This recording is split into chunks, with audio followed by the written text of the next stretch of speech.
किसी भी देश की इकोनॉमिक, पॉलिटिकल और सोशल ग्रोथ में इंटरनेशनल रिलेशन का बहुत अहम रोल होता है। ये ठीक वैसा ही है जैसे हमारे लिए पड़ोसियों से लेकर हमारी जान पहचान वाले बाकी के लोग। हर कंट्री का कॉन्सेप्ट ऐसा ही है। अपनी आज़ादी के 75 साल बाद भारत एक युवा देश है जिसके इंटरनेशनल रिलेशन और ग्रोथ ने इसे ग्लोबल लेवल पर एक नई पहचान दी है। वास्तव में इंटरनेशनल रिलेशन में दोनों देशों को बड़ा फायदा होता है। दोनों में इन्वेस्टमेंट और बिजनेस बढ़ता है जिससे देश की अर्थव्यवस्था विकसित होती है।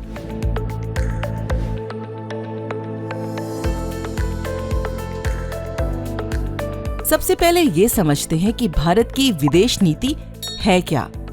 ये पॉलिटिकल गोल्स का एक ऐसा सेट है जो ये तय करता है कि एक देश दुनिया के दूसरे देशों के साथ कैसे बातचीत करेगा। आसान शब्दों में कहें तो डिप्लोमेटिक डीलिंग का प्लान। विदेश नीति का उद्देश्य दूसरे देशों के साथ कोलैबोरेशन के जरिए अपने विकास के साथ साथ अंतर्राष्ट्रीय शांति को बरकरार रखना, यानी दुनिया की एकता को बनाए रखना है। सरकार देश के विकास के लिए काम करती है। भारत की विदेश नीति का कार्य देश की अखंडता, नागरिकों, मूल्यों और संपत्तियों की रक्षा और सुरक्षा करना है। इंटरनेशनल रिलेशन को डेडिकेटेड विदेश मंत्रालय सरकार की एक एजेंसी है जो भारत के पूरी दुनिया के साथ रिलेशन सुनिश्चित करती है। ये विदेश नीति बनाने, उसे लागू करने के लिए जिम्मेदार है और इसी के जरिए इंडियन फॉरेन सर्विसेज के सदस्य दूसरे देशों में भारत की एम्बेसी का काम करती हैं, जिनका काम ग्लोबल मंच पर देश को रिप्रेजेंट करना है। फॉरेन पॉलिसी के जरिए भारत दूसरे देशों के साथ व्यापार सुनिश्चित करता है, जिससे देश की इकोनॉमिक ग्रोथ होती है। सिर्फ विकास ही नहीं बल्कि दूसरे देशों के साथ संबंध इकोनॉमिक, कल्चरल, पॉलिटिकल और सोशल ग्रोथ के लिए भी जरूरी हैं। उदाहरण के लिए कोविड-19 महामारी के दौरान भारत ने कई देशों को वैक्सीन सप्लाई की।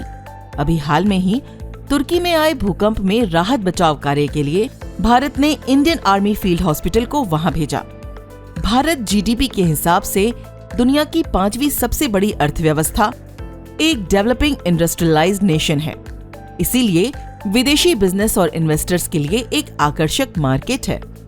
विश्व बैंक के ease of doing business index के अनुसार भारत का रैंक 2022 में 63 हो गया था। अप्रैल 2000 से सितंबर 2022 के बीच भारत में कुल एफडीआई यानी फॉरेन डायरेक्ट इन्वेस्टमेंट तकरीबन 887 अरब डॉलर तक पहुंच गया था। भारत में दूसरे देशों के साथ ट्रेड कोई नई चीज नहीं है। ये ईसा पूर्व भी होता था, जिसका प्रमाण इरिथ्रियन सागर का पेरिप्लस डॉक्यूमेंट है। 1498 से यूरोपीय लोगों ने समुद्री मार्ग से भारत के शासकों के साथ व्यापार किया और आज भारत चीन, अमेरिका, जर्मनी सहित लगभग 190 देशों के साथ व्यापार कर रहा है। Bharat refined petroleum, packaged medicine, jewellery जैसी कई चीजें निर्यात करता है। वहीं कच्चा पेट्रोलियम, सोना और पेट्रोलियम गैस जैसी कई वस्तुएं इंपोर्ट करता है। दूसरे देशों के साथ एक फायदेमंद ट्रेड और बिजनेस किसी भी कंट्री के लिए सबसे ज्यादा जरूरी है, क्योंकि इससे देश की इनकम बढ़ती है।